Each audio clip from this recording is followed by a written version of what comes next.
আল্লাহু আকবার, আল্লাহু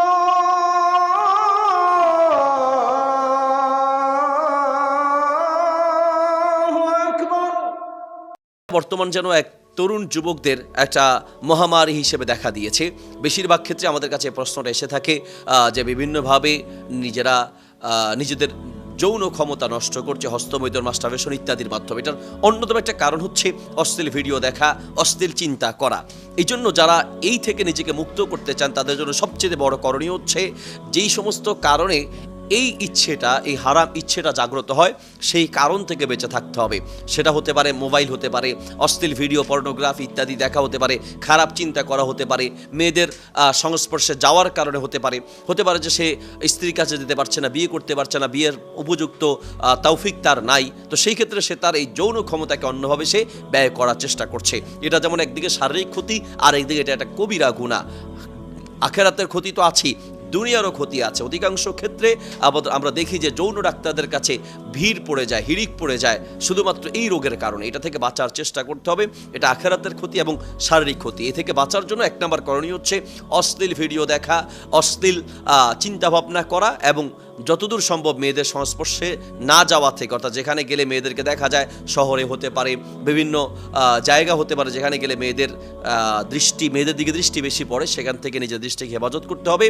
আর 2 নম্বর হচ্ছে যে একা না থাকা।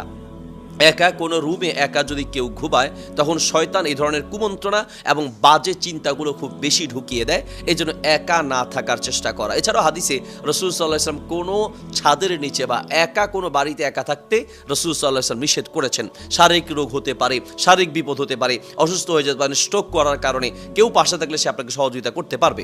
কিন্তু আপনি যদি একা একা ঘুমান, সেই ক্ষেত্রে শারীরিক বিভিন্ন বিপদ আপদে আপনাকে কেউ সহযোগিতা করতে পারবে না। আর সবচেয়ে বড় কারণ হচ্ছে একা থাকলে সেখানে শয়তানের কুমন্ত্রণা খুব বেশি আসে। তাহলে 2 নম্বর পরামর্শ হচ্ছে একা না থাকা। 3 নম্বর পরামর্শ হচ্ছে ব্যস্ততার মধ্যে সময় কাটানো, ফ্রি থাকা, কোনো কাজে নিজেকে ব্যস্ত না রাখা।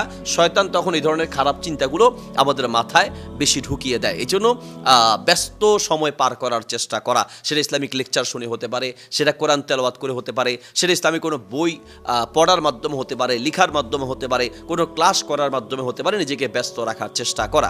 এরপরে আরেকটি সবচেয়ে বড় করণীয় হচ্ছে ভালো দিনদার লোকদের সংস্পর্শে থাকা। আল্লাহ সুবহানাহু ওয়া তাআলা বলেছেন, ওয়াকুনু মা'আস সাদিকিন, দিনদার লোকদের সাথে উঠা বসা করো।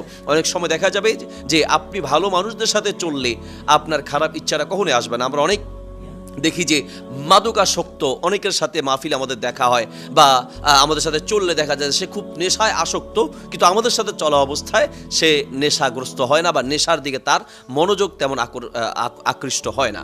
এই জন্য যদি ভালো মানুষদের সাথে সময় কাটানো যায়, ভালো মানুষদের সাথে উঠা বসা করা যায়, তখন এই পাপ থেকে বাঁচা সহজ হবে।